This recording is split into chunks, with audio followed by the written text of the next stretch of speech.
Je vous pose une réflexion interactive et qui serait un peu une synthèse de ce qu'on a essayé de dire au courant de l'année écoulée. Et le thème, si vous voulez, que j'aimerais essayer d'approcher, c'est le suivant, c'est qu'est-ce qui fait l'humanité de l'homme. Rien que ça. Ouais.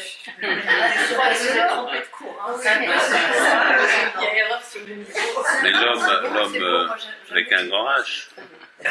C'est un sujet de baccalauréat. L'homme masculin. Voilà. Vous avez une heure.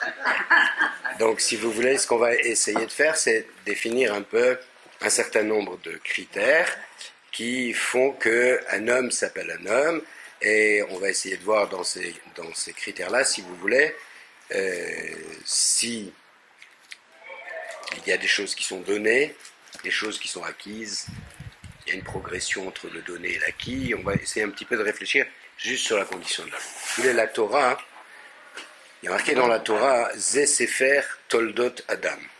Ceci est le livre de l'histoire de l'homme, des générations de l'homme. Donc, si vous voulez, d'une manière générale, le rapport de l'homme à la Torah, le rapport de l'homme à Akadosh Baruch Hu, peut se dire de deux manières qui ne sont pas forcément antinomiques. Soit la Torah est lue comme un livre de théologie, on essaye de nous raconter Akadosh Baruch Hu, okay. Soit c'est un livre d'anthropologie, on veut nous parler de l'homme. D'accord ? Alors si vous voulez, bon, selon les commentateurs, selon votre angle de lecture, vous allez pouvoir dire ça ou ça. Okay ? Maintenant, si vous voulez,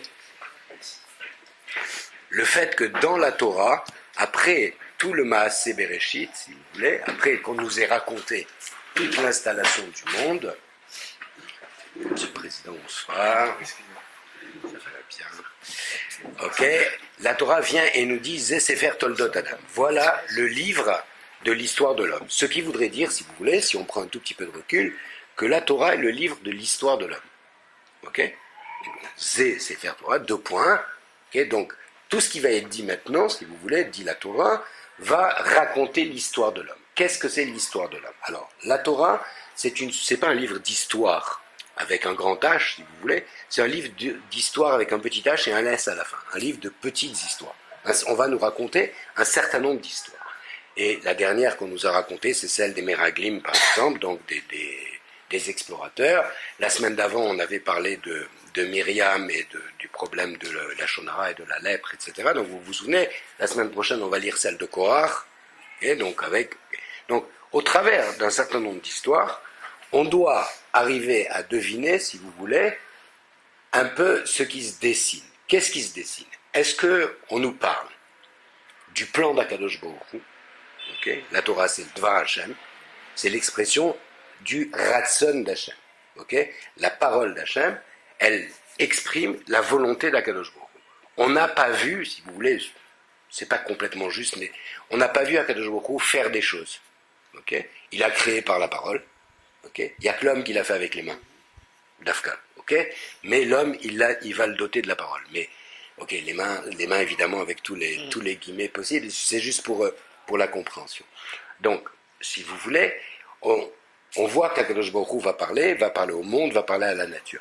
Donc, est-ce que la Torah vient nous apprendre, au travers des réalisations d'Akadosh Baruch Hu, des Maasim, même s'ils ne sont pas passés par la parole, est-ce qu'elle veut nous amener à une connaissance d'Akadosh Baruch Hu?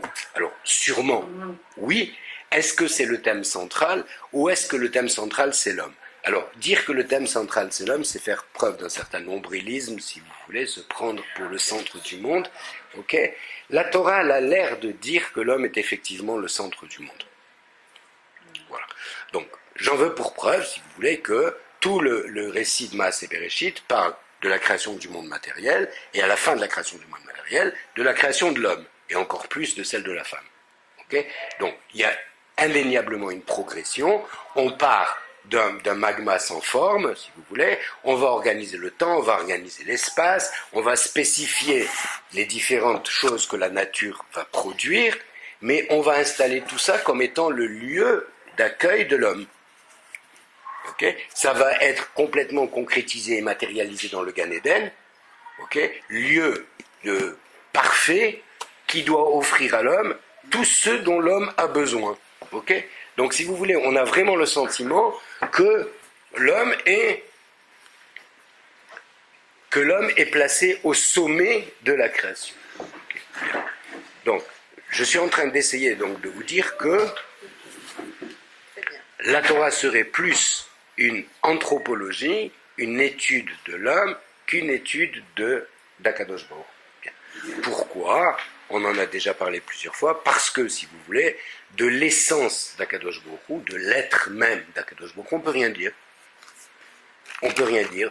D'ailleurs, même les commentaires, en particulier ceux du Rambam, Maïmonide, si vous voulez, définissent, dans la mesure où on peut définir, Akadosh Baruch Hu par des arguments négatifs. Il n'est pas ceci, il n'est pas cela, donc il ne s'inscrit pas dans le temps, il ne s'inscrit pas dans l'espace, il ne peut pas être enfermé dans un lieu, etc., etc. Par exemple, si vous voulez, lui, il appelle volontiers Akadosh Baruch Hu Makom. Vous savez, quand on sort la Torah, on dit Baruch HaMakom, chez Natan Torah, Makom. Akadosh Baruch Hu s'appelle le lieu, parce que Akadosh Baruch Hu ne peut pas être enfermé dans un lieu, il est le lieu de toute chose.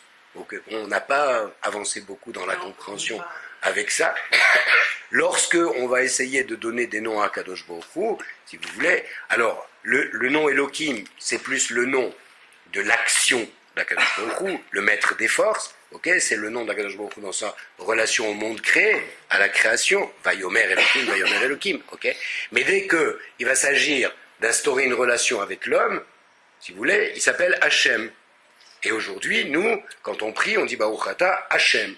On rappelle qu'il est Elokeinu après, mais si vous voulez, c'est Baruch Ata Hachem. Maintenant, si vous essayez de comprendre ce qui est écrit dans le mot Hachem, vous avez tout le Zohar, toute la Kabbale, vous avez tous les Mefarshim, vous avez tout. Et je ne sais pas si vous arriverez à comprendre, sans doute plus que moi, mais moi, je ne suis pas arrivé à comprendre. Okay, la seule chose que je suis arrivé à comprendre, si vous voulez, c'est que ce mot, il exprime l'être, le fait d'être, à tous les temps. Et en français, ça se traduit par l'éternel. Ça va? Bon. On ne sait pas ce que ça veut dire. Ok? On ne sait pas ce que ça veut dire, éternel. Éternel, ça veut dire qu'il n'y a pas de commencement, qu'il n'y a pas de fin. Ok? Donc c'est une définition négative, si vous voulez. Nous, on commence avec Bereshit. On commence avec un temps. Ok? Donc on sait que les choses ont un commencement. Ok? A priori, elles ne devraient pas avoir de fin. C'est ce qu'on souhaite très très fort. Ou une fin le plus longtemps possible. Mais d'une manière générale, les choses ont un commencement et ont une fin. Et maintenant, pour essayer de ressentir Akadosh Baruch Hu, on va le présenter.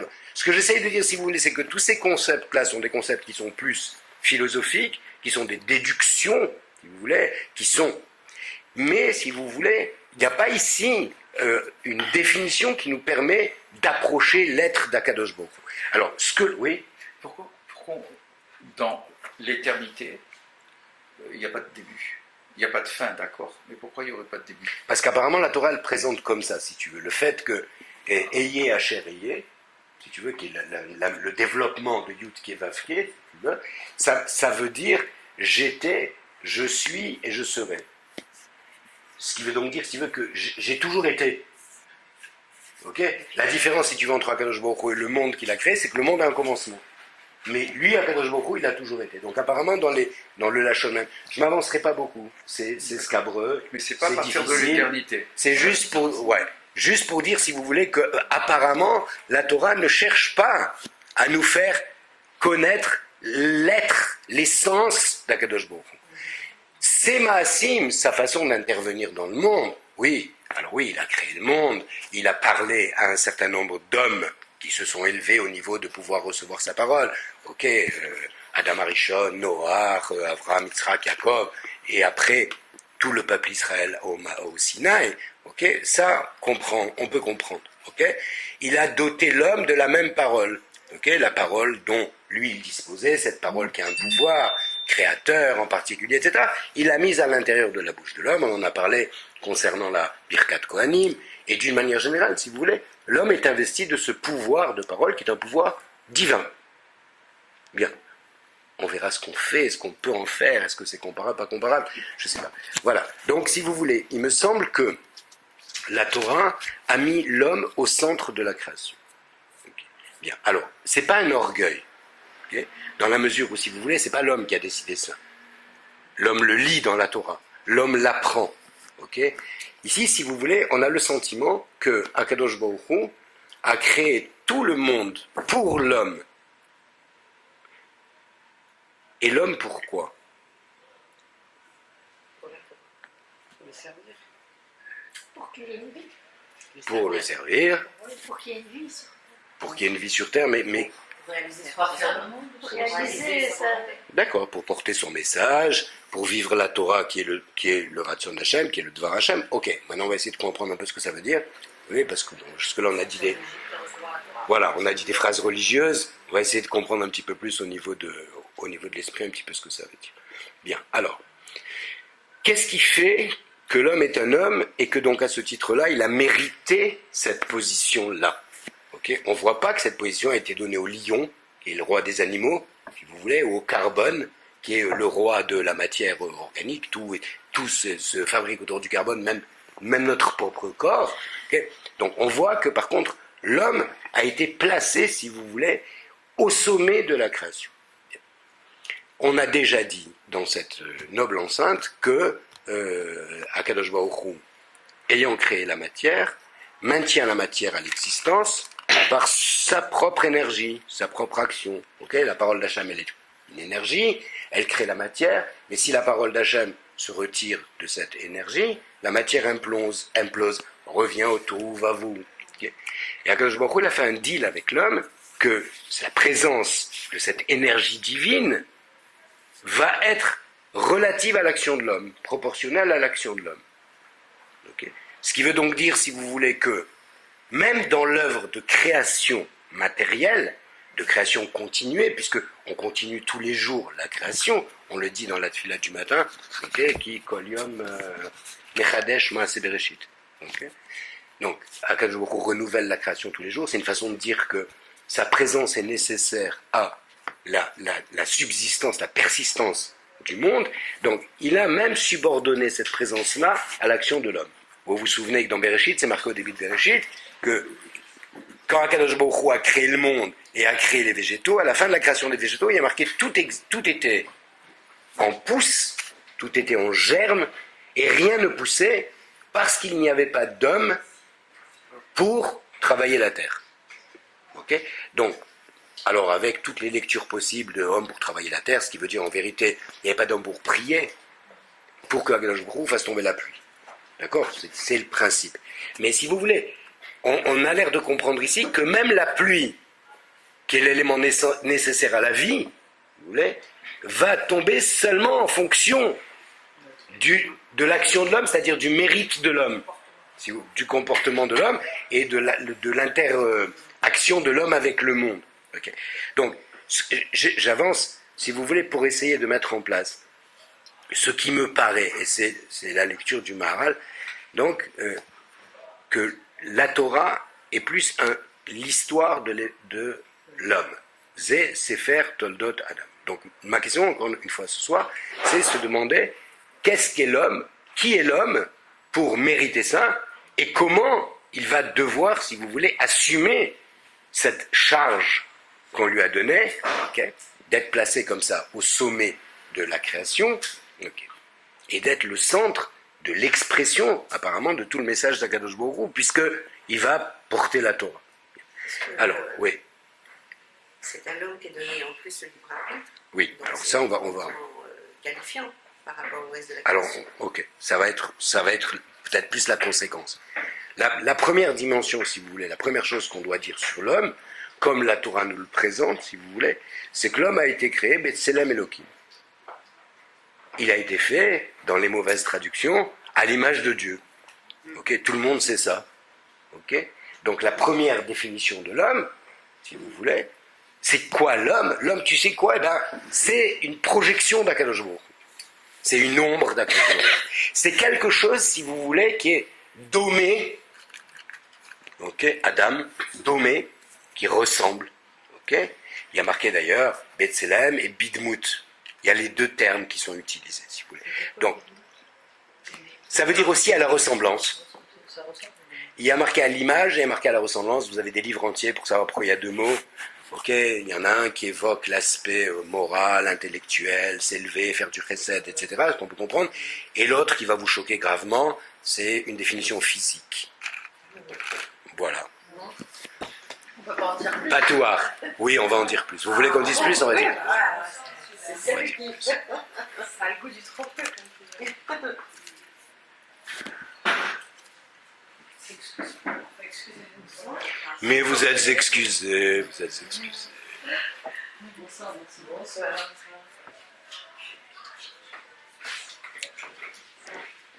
Allez, installez-vous, après on ferme le guichet. Allez,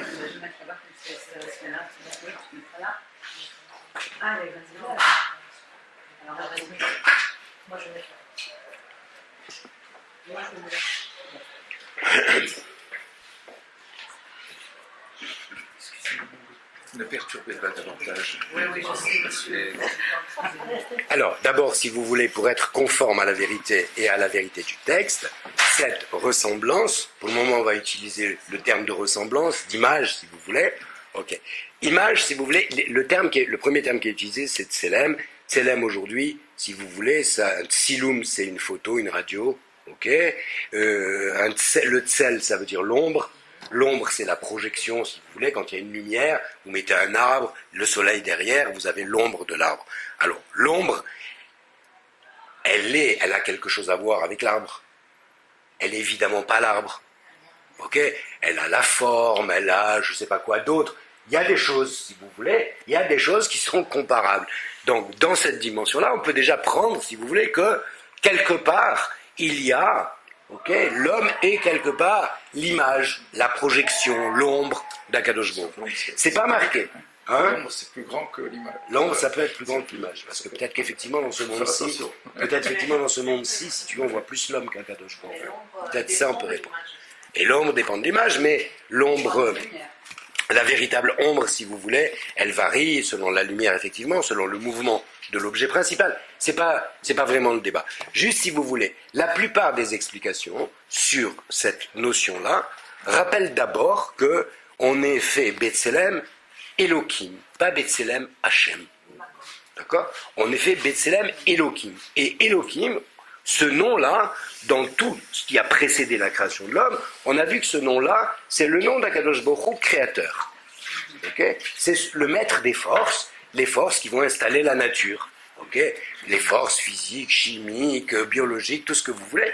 Les lois. Okay ? Le maître des lois. Okay ? Le monde fonctionne selon des lois. On peut mettre le monde en équation. Okay ? Et heureusement pour l'homme, parce que sinon il ne comprendrait rien.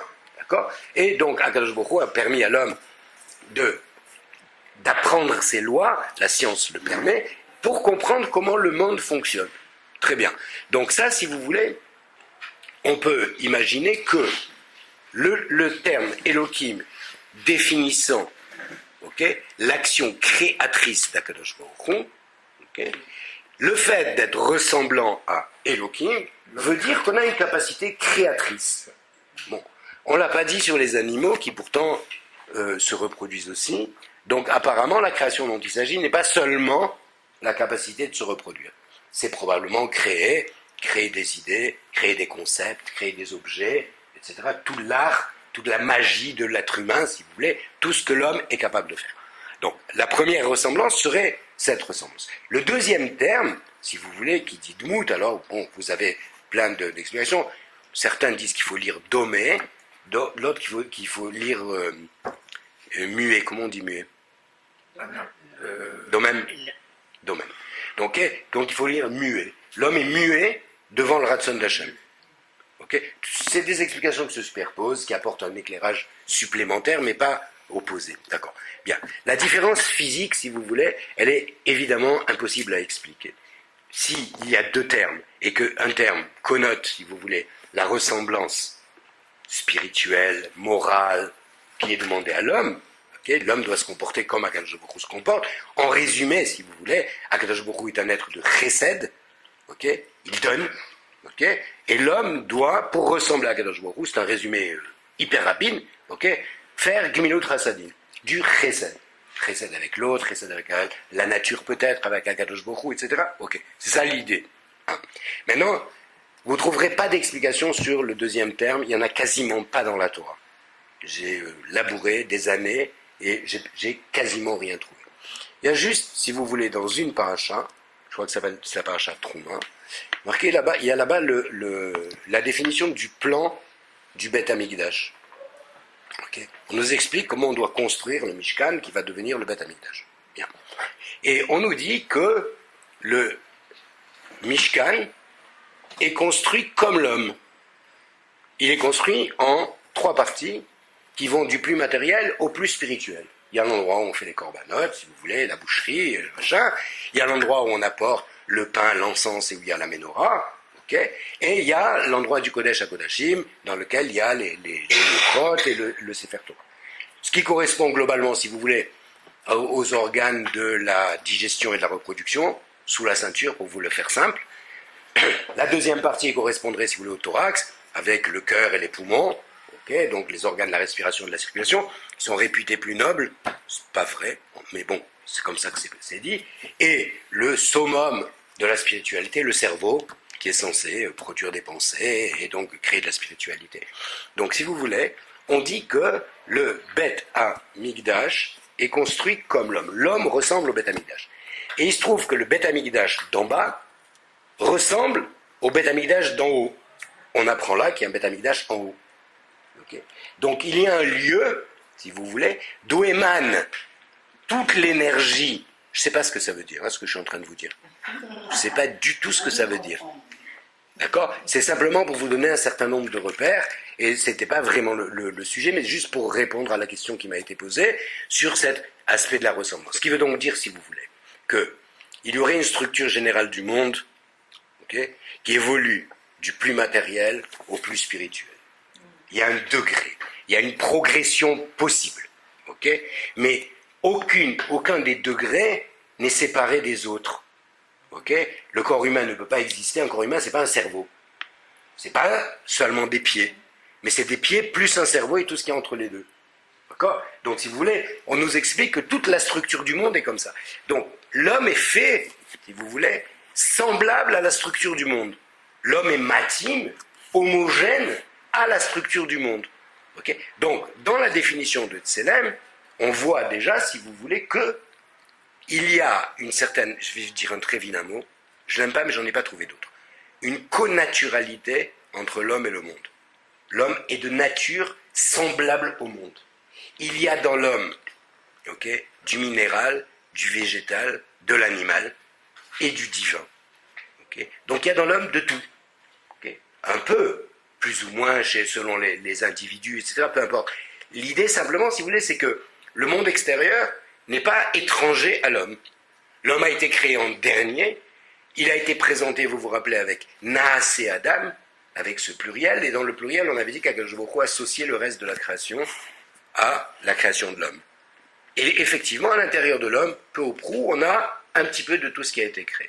Voilà donc pour vous donner, si vous voulez, les définitions. Donc, la question, c'est savoir qui est l'homme pour qu'on lui fasse autant d'honneur. Et qu'on le place au sommet de la création, et qu'on en fasse le centre de la Torah. J'ai essayé de démontrer que l'homme était le centre de la Torah.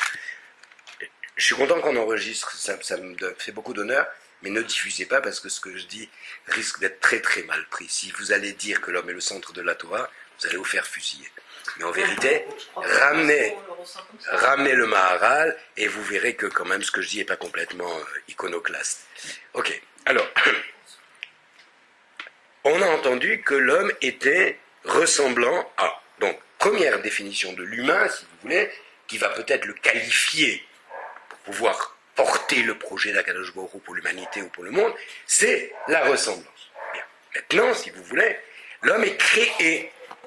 Ça vous paraît une banalité, ce que je vous dis, d'accord ? L'homme est créé. Qu'est-ce que ça veut dire que l'on est créé ? Qu'on est créé par quelqu'un d'autre, voilà, ça veut dire qu'on ne s'est pas auto-créé. C'est un truisme, d'accord ? On ne s'est pas auto-créé. Donc, on est forcément, si vous voulez, dépendant, lié à un créateur. Ok ? Ça veut donc dire, si vous voulez, que on reçoit des chromosomes, on reçoit un passé, on reçoit un certain nombre d'éléments qui vont être utilisée plus ou moins bien par l'humain, mais on reçoit une pâte. On va la façonner à notre manière. On reçoit une énergie. On reçoit un potentiel. Okay? Donc, le fait d'être créé est à la fois, si vous voulez... Oui, tu veux dire quelque chose? Non. Le fait d'être créé impose une première limite. Je ne me suis pas auto-créé. J'ai forcément un créateur. Okay? Donc, si j'ai un créateur, ça veut donc dire que je suis redevable au créateur, modé anmi, les fanera, ok? Je suis modé et que je reçois ma neshama, donc mon principe vital tous les jours par Akadosh Baruch Hu. D'accord? Donc, si vous voulez, il existe une dépendance. La question, si vous voulez, c'est qu'il va falloir comprendre que cette dépendance, elle est permanente. Elle va être le principe existentiel de l'homme. Chacun de mes souffles provient d'Akadosh Baruch Hu. Okay? Il n'y a pas une seconde où je peux couper le cordon. Ça n'existe pas. D'accord? Donc cette dépendance, elle va être une marque importante sur l'humain. L'humain, conscient, doit, si vous voulez, vivre cette dimension-là de dépendance. Il a été créé avec une noblesse particulière, le Tselam Elohim. Okay? Il faut développer. Qu'est-ce que ça contient, cette noblesse-là? D'accord? Mais maintenant, cette dépendance, elle va éternellement durer. Bien. Et pourtant, comme a dit ma femme préférée, la caractéristique de l'homme, c'est qu'il est doté d'un libre arbitre. Okay? Une capacité de choix. La Torah va commencer très vite avec l'histoire du Gan Eden, le serpent, l'arbre, etc., à mettre en évidence, si vous voulez, que la caractéristique de l'homme, si vous voulez, c'est sa capacité à choisir. Ce qui veut donc dire, si vous voulez, que si l'homme a une capacité à choisir, il va rendre des comptes sur ses choix. Ok? Il devra donc assumer ses choix et il est responsable de ses choix. Alors la question de ce soir, si vous voulez, c'est comment est-ce qu'on peut être responsable et en même temps dépendant? C'est un tout petit problème que je vous ai amené. Voilà. C'est une toute petite question. On ne vous donnera pas toute la réponse. On va donner juste un certain nombre d'éléments, si vous voulez. Et puis, si vous vous exprimez, je serai content aussi, d'ailleurs. En fait, disons que dans les grandes lignes, il est dépendant.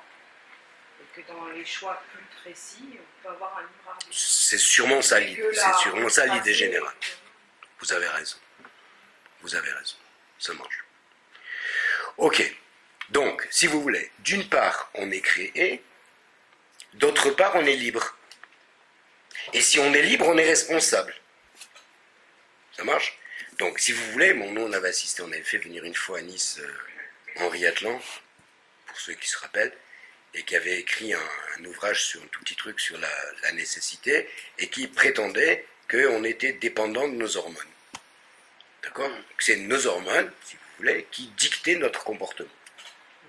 Bien. Donc, si vous voulez, que d'une certaine manière, il y avait une prédestination extrêmement importante. Alors, on lui a parlé du libre arbitre, on lui a parlé de la culpabilité, il a dit que l'important, c'était ce que l'homme ressentait. L'homme, il se sentait libre. Mais c'est pas vrai. Voilà. Bon, c'est sa vision, je l'ai dit, je l'enlève. D'accord? Bon. La plupart, si vous voulez, des commentateurs de la Torah, des maîtres, si vous voulez, de la Torah, insistent sur cette dimension essentielle de l'homme, sa liberté, sa capacité à choisir. Okay? Donc, comment l'homme peut être à la fois libre et créé, donc dépendant d'Akadosh Baruch Hu. Donc, on a déjà ébauché en disant qu'effectivement, dans les grandes lignes, ce qui veut donc dire, si vous voulez, peut-être, je ne sais pas comment il faut dire, peut-être pour le début de ma vie et la fin de ma vie, ça ne dépend pas de moi. Ok? Mais entre les deux, je dois gérer. Ok? Et on ne pourrait pas penser que l'homme serait libre, aurait le sentiment d'être libre, mais d'un autre côté, Hachem sait très bien ce que l'homme veut faire. J'ai toujours pensé que le libre arbitre, c'était une illusion. Non, On a parce que ça l'impression de n'empêche pas choisir entre la droite et la gauche, mais Hachem déjà sait si on va choisir la droite. qu'il sache, Il le c'est sait. son problème. Oui, c'est pas Mais vrai. nous sommes libres d'aller à droite ou à Absolument. gauche. Donc c'est une C'est pas illusion. pareil. Non, non, C'est pas pareil. Je ne Non. crois pas que ce soit pareil. Pour moi, C'est peut-être une façon d'essayer de comprendre ce qu'a voulu dire Henri Atlan à l'époque en disant que l'homme était supposé être libre, mais qu'en fait il ne l'était pas de ses choix. Voilà, c'est une façon de comprendre. Hachem connaissant tout à un niveau qu'on ne peut même pas imaginer. C'est vrai qu'on a le sentiment qu'on choisit, mais au bout du compte, lui, il sait très bien ce que tu as choisi, mais il ne t'empêche pas de le choisir. Mais il sait. Donc, Ça va mais plus loin. si, Ça mais enlève pas le Si droit. on ne fait que ça. pourquoi Tous tu les dis jours, que je je m'attrape, tu je choisis, il ne t'empêche pas, mais lui, il sait. Non. En quoi ça, attends, excuse-moi, en quoi ça peut... C'est un choix dévié, parce que c'est Non, un choix ah qui non, est non, déjà non, d'avance. non, Ah non, tu es libre de faire ce que tu veux, Hachem, il sait ce que tu vas faire. Alors, si vous voulez, bon, je vais essayer de. Tu veux dire quelque chose? Tu es responsable de nos actes, Oui, même des mauvais actes. oui, bien sûr. Ah, bien sûr, bien sûr, ça n'empêche pas. Mais Hachem, il sait ce qu'on doit faire. Mais bien sûr. Mais on est quand même mis. C'est très on est dur quand de même dire mis- ça. Je ne Mais dirais c'est pas qu'on est dépendant de nos hormones, mais Hachem, voulant nous faire faire un programme, nous met dans des conditions pour. Alors, ça Le s'appelle. fait de naître dans telle famille, J'ai dans compris. telles conditions, etc., ça va faire qu'on va être comme ci, comme ci, comme ça, et qu'on va avoir une tendance, entre guillemets, plus naturelle pour faire la mission pour laquelle on est Alors, mis sur cette ça s'appelle le Mazal. Et il n'y a pas Oui. El Mazal Israël. Et El Mazal et Israël en tant que peuple, mais il y a un Mazal qui est donné à chacun d'entre eux. Chacun de À chaque étape de notre vie, on dit Mazal Tov. Bien sûr. D'accord? Ça veut dire que quelque part, on souhaite que ce qui va être mis sur la vie du bébé qui vient de naître, de la jeune fille qui se marie, etc., soit bien pour elle. Ok? Mais quelque part, donc, il y a donné. Ceci étant, en fonction du donné, ok, l'homme pourra choisir, devra choisir et sera responsable de ses choix. Donc j'essaie de vous mettre tous d'accord. Ok? Bien. Maintenant, juste un mot sur la préscience d'Akadosh Baruch Hu, le fait qu'Akadosh Baruch Hu sache ce que je vais faire, si vous voulez. C'est très difficile de le mettre dans des mots humains, parce que nous, c'est des choses qu'on ne peut pas comprendre. Du fait qu'il n'y a pas de temps pour Hachem, si vous voulez, ce qui va se passer après, il sait déjà, parce que pour lui, il n'y a pas d'avant, il n'y a pas d'après. Ceci m'oblige à dire quand même que la préscience n'est pas une prédestination. Ok. Akadosh Baruch Hu, il joue sa carte dans le monde, et on va essayer de préciser. Ça veut dire que, effectivement, il m'a fait grand ou petit, plus ou moins intelligent, et quitte à développer après, il m'a fait naître dans telle famille, dans tel pays, dans telle culture, etc. Ça, c'est un donné.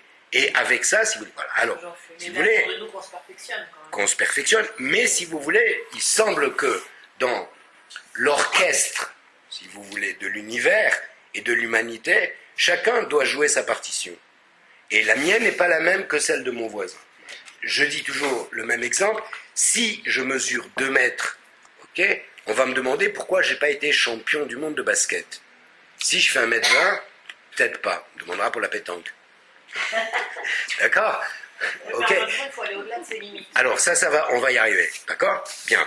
Mais si vous voulez, l'idée première, elle est qu'effectivement, on ne joue pas tous la même partition, mais que si vous voulez, l'humanité, c'est composé de, comme on a déjà dit plusieurs fois, le Keli que l'on est, l'instrument, si vous voulez, pour diffuser le Dvar Hashem. Keli, ça s'écrit Cohen, Lévi, Israël. Okay, donc on voit bien que chacun a sa fonction, etc. Les mitzvot de la Torah, qui sont dénombrés au nombre de 613, ne peuvent être réalisés par personne. Il n'y a pas un individu, fut-il Moshe Rabbeinu, qui peut faire 613 mitzvot. Pourquoi? Parce qu'il y a des mitzvot pour l'homme, des mitzvot pour la femme, des mitzvot pour le Kohen, des mitzvot pour le Israël, des mitzvot pour le propriétaire, des mitzvot pour celui qui se marie, des mitzvot pour etc. etc. Donc c'est l'ensemble du peuple qui va réaliser la volonté d'Akadosh Baruch Hu qui s'est exprimée dans les 613 mitzvot. Ça marche? Bien. Donc si vous voulez, on a défini un certain nombre de critères. Dans ces critères-là, on a dit que on est dans un système qu'on appelle de srar et de onesh. Ok? Récompense et sanction. Ok? Ce qui veut dire un peu, si vous voulez, de comptabilité. Les actes de l'homme ne sont pas des actes vains et anodins. L'acte de l'homme, je vais vous la faire très pompeuse, impacte le monde. Ça marche? Donc, il y a des conséquences à mes actes. Ça marche? Vous avez tous entendu parler de l'histoire du papillon, dont on a enregistré les battements à l'autre bout du monde. Ce qui veut donc dire que même un papillon, et les battements d'ailes d'un papillon, imprègnent le monde, créent des ondes, faites ce que vous voulez, traduisez-les dans vos mots. Calva Homer, l'acte de l'homme, a fortiori l'acte humain, et peut-être encore plus la parole humaine, avec tout ce qu'on a déjà dit sur la parole. Très bien, d'accord. Donc si vous voulez, si on m'a installé dans un système où il y a une conséquence à mes actes, et où il y a din et cheshbon, on doit donner compte de ce que l'on a fait, ok? Il y a un Yom Kippour, il y a un Yom Adin, ok? Il y a une périodicité, si vous voulez, de la situation où on se replace devant Akadosh Baruch Hu, et où on rend compte du programme qui nous a été confié, et de ce que l'on a fait, de la position où l'on est par rapport à celle où on devrait être. On va dire comme ça. Donc, si vous voulez, on a installé vraiment l'homme dans un système de responsabilité. Okay, bien.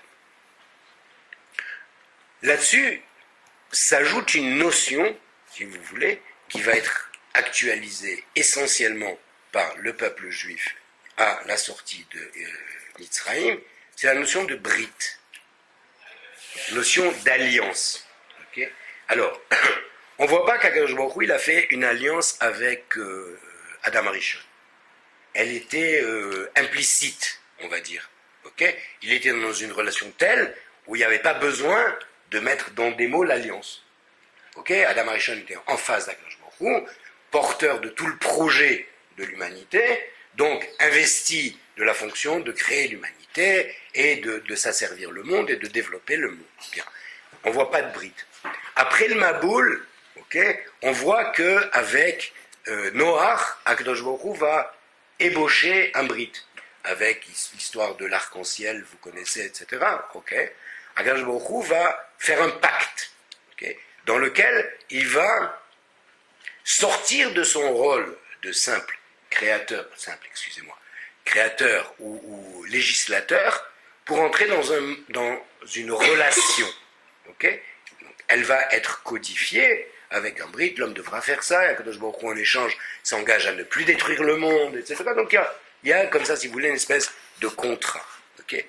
Ce contrat va s'affiner avec les Avot, avec Avraham en particulier, Brit ben Abetarim, okay? Promesse d'une descendance, promesse d'une terre, si on reste le porte-parole d'Akadosh Baruch Hu, etc. Donc si vous voulez, la relation entre Akadosh Baruch Hu et l'homme s'affine.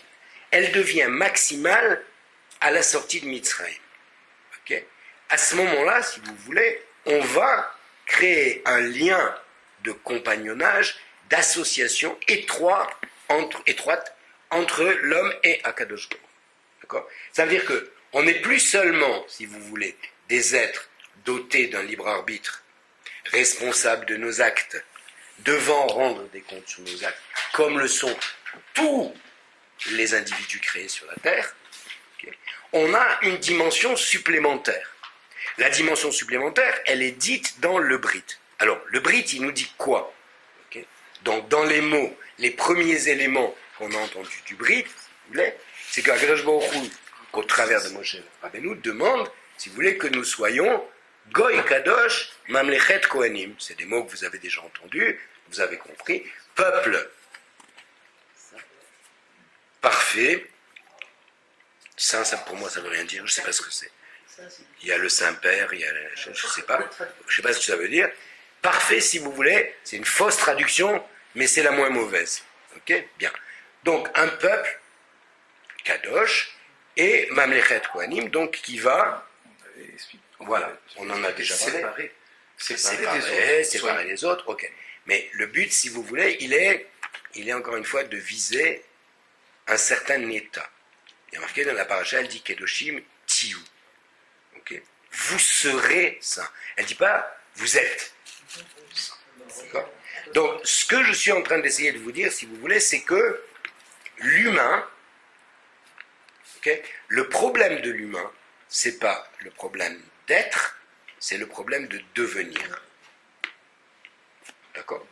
Donc, on est, NAIT, on est EST, ça marche, mais on doit devenir. Bien. Donc, il y a un cheminement. Ce qui veut donc dire, si vous voulez, qu'il y a dans le Brit une invitation à l'élévation. Cette élévation, comment elle se fait?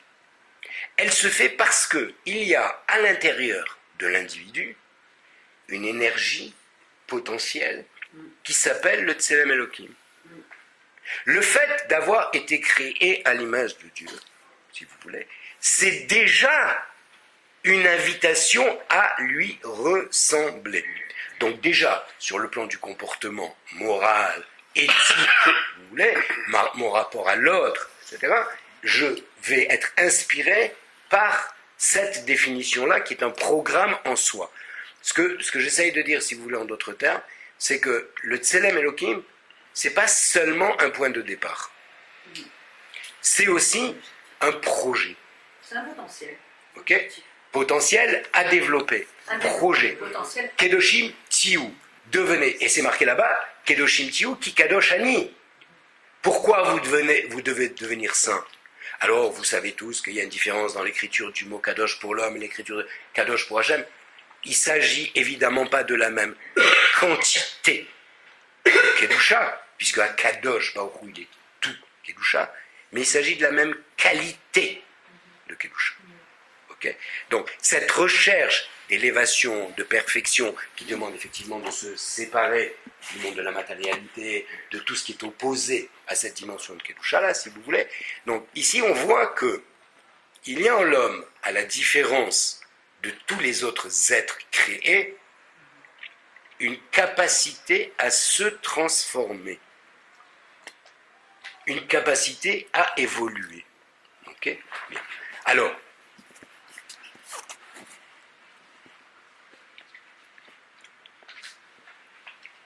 rappelons-nous que la question, c'est d'essayer de comprendre pourquoi l'homme est l'homme, qu'est-ce qui définit l'homme, et pourquoi il a été investi de cet honneur, si vous voulez, de porter la Torah dans le monde et dans l'humanité.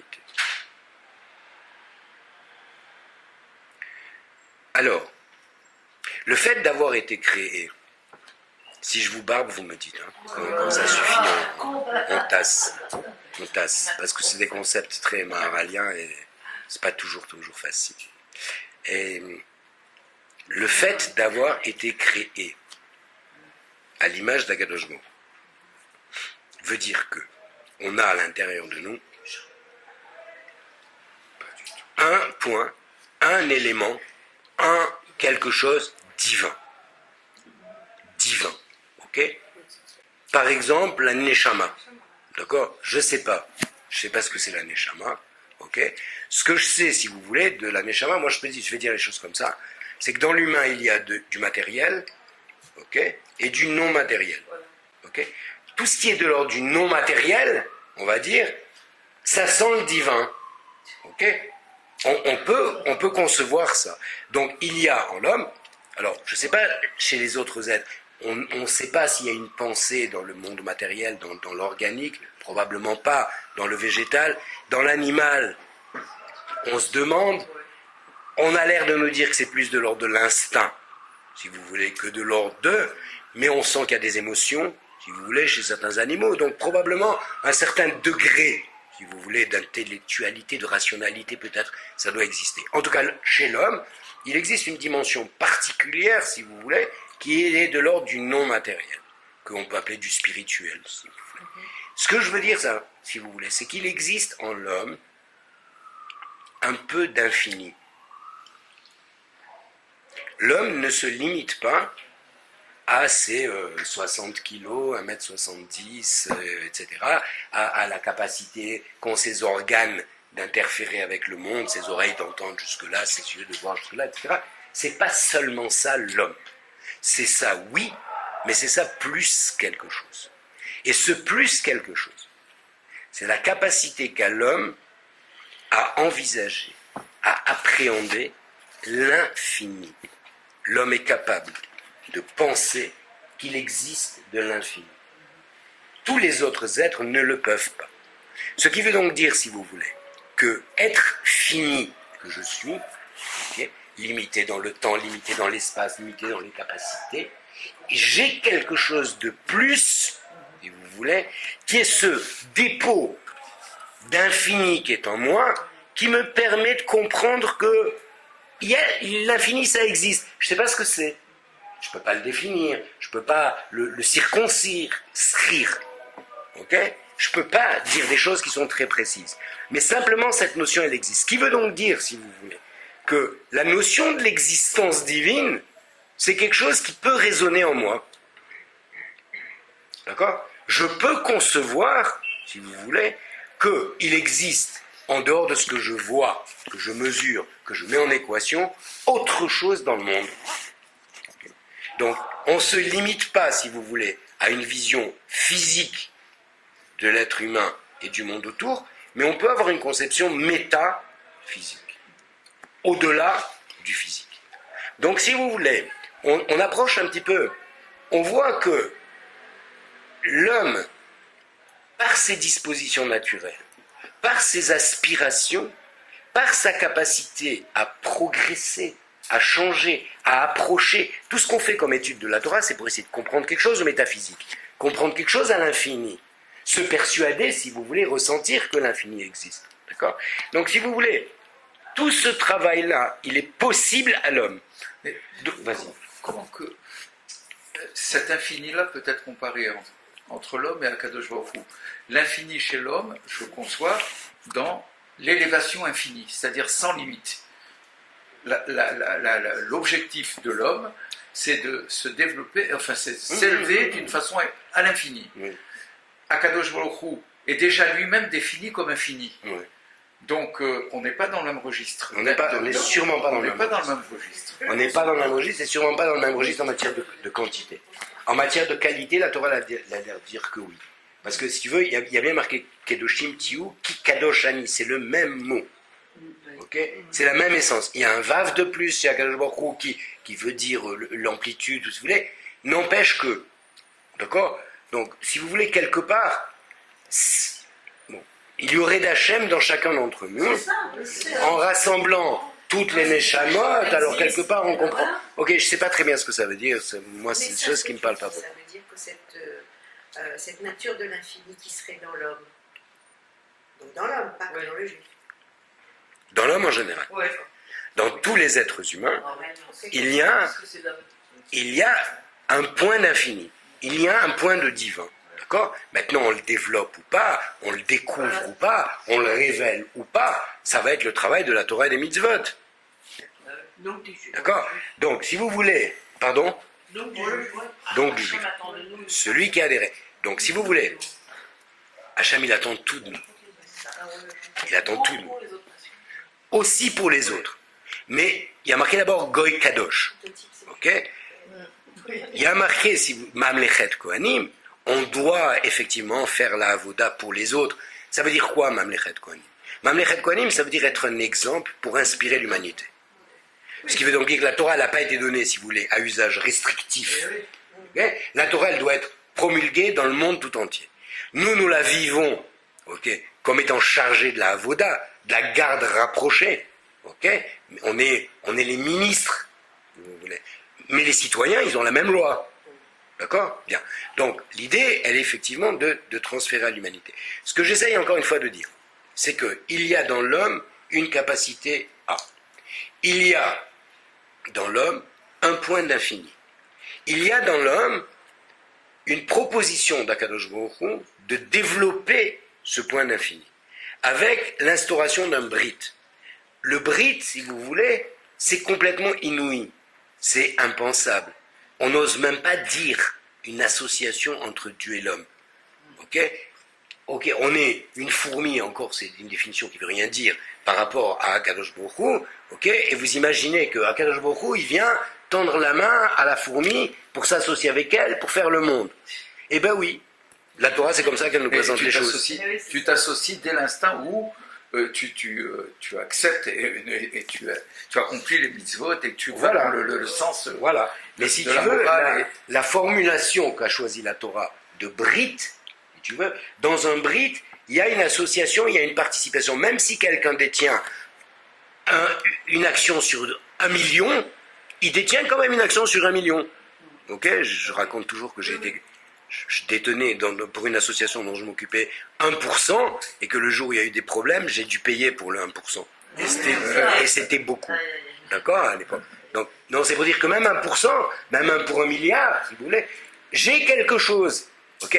Ce qui veut donc dire, si vous voulez, que dans cette association, Akadosh Baruch Hu apporte, probablement énorme, mais moi aussi. Donc, de cette façon-là, si vous voulez, il me fait exister, il m'élève. Si je suis digne de m'associer à lui, si vous voulez, quelque part, ça renforce ce que je suis, et ça me rend d'autant plus responsable.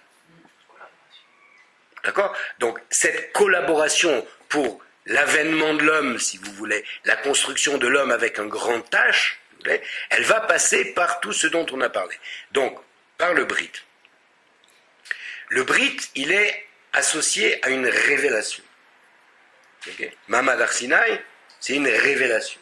Okay? Jusqu'à présent, si vous voulez, la révélation, Akadosh Baruch Hu, il était connu que des savants, que des religieux, que des rabbins, que d'Abraham, Yitzhak, Yaakov, Noach, Adam, Hanor, quelques-uns, si vous voulez, dont on sait que eux, c'était des individus d'exception, qui avaient su, si vous voulez, s'élever, abandonner la Vodazara, essayer de laver le cerveau pour avoir une pensée pure, etc., etc. Et eux, ils ont pu entendre un message d'Akadosh Baruch Hu, Lech Lecha, etc., etc. Donc, on voit.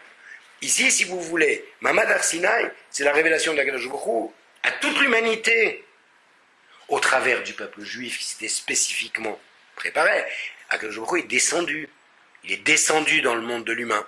Ça veut donc dire, si vous voulez ici, que l'humain mérite qu'Akadosh Baruch Hu lui parle, mérite qu'Akadosh Baruch Hu se révèle à lui, mérite qu'Akadosh Baruch Hu descende pour lui tendre la main parce que l'homme n'est pas assez grand pour aller monter. D'accord? Voilà. Donc si vous voulez, l'idée, elle a l'air d'être que un homme qui naît n'est pas encore, ou un humain qui naît n'est pas encore un homme. Les animaux. L'animal, il est fini. C'est ça.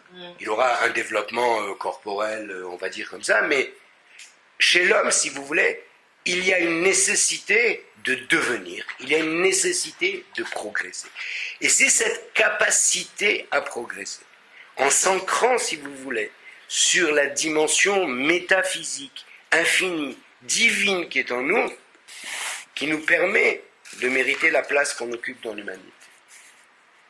Okay. Ça va être ça le sens. Donc,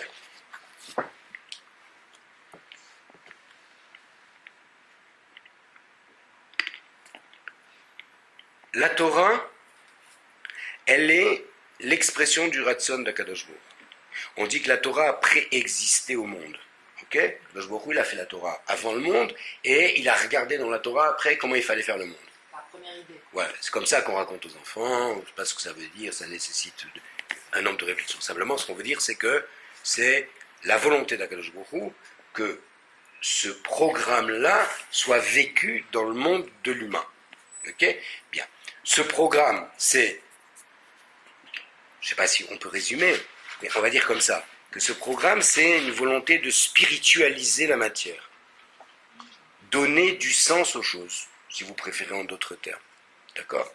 Donc, la Torah a préexisté le monde, mais elle a préexisté au monde pour que le monde se construise selon la Torah. Donc c'est le plan.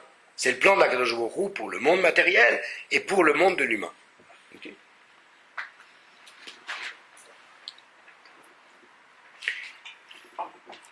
L'homme va recevoir la Torah, non pas comme une science. Ouais.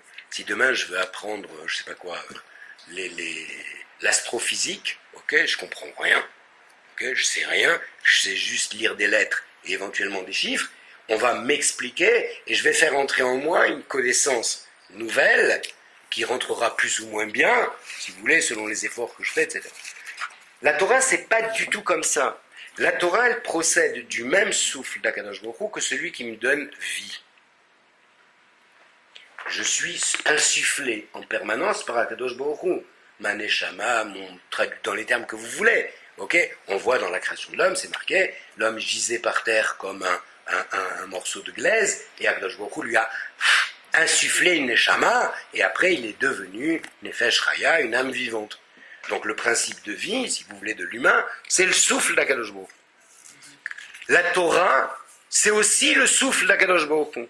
Ce qui veut donc dire, si vous voulez, que lorsque j'inspire, j'inhale de la Torah, c'est mon propre oxygène, c'est mon propre principe de vie que je réintègre.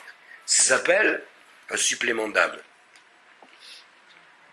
Donc il y a, si vous voulez, encore un vilain mot, toujours le même, une connaturalité entre la Torah et l'humain.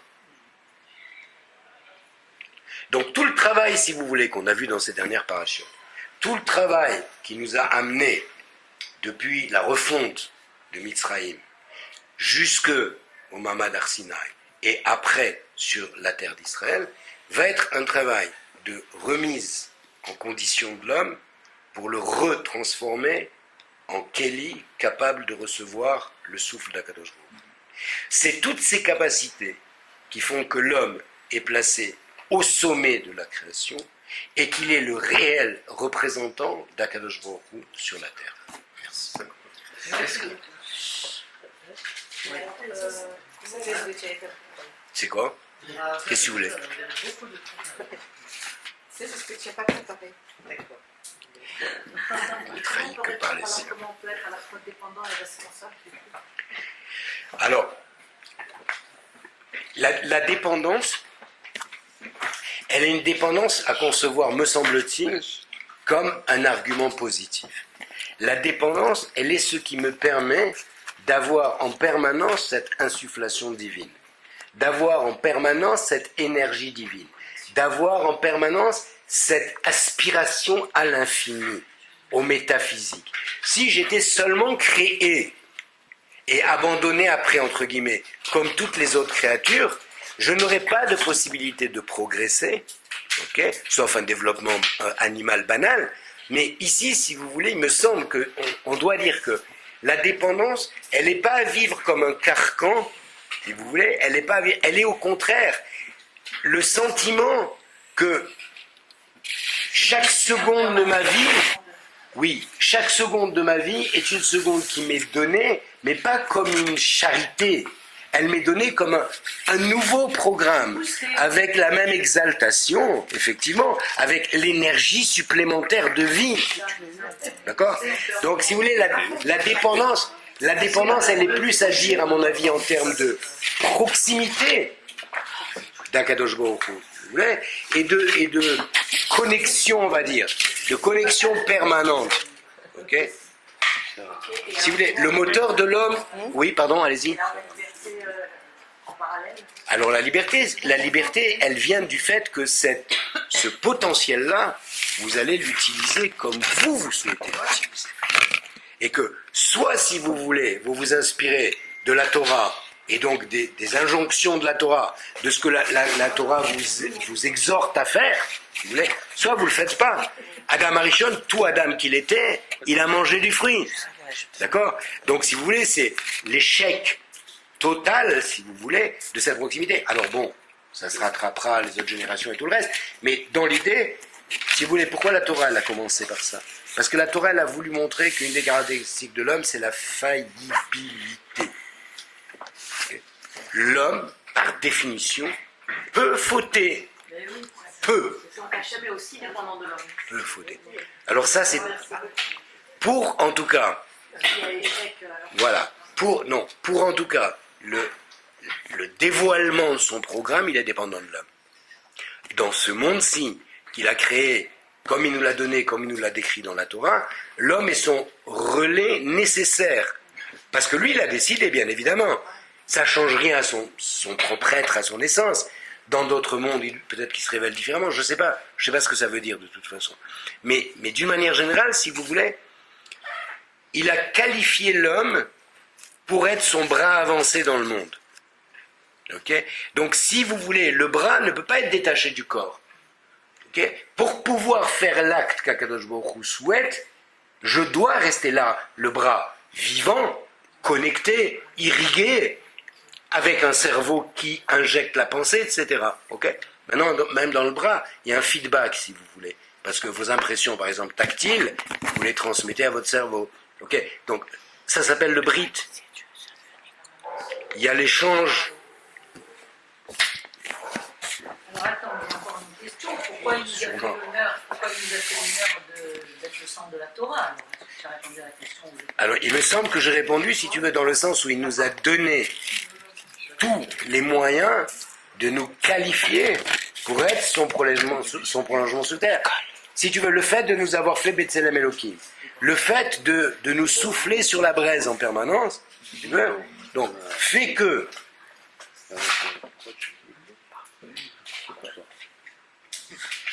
ça marche, j'ai répondu.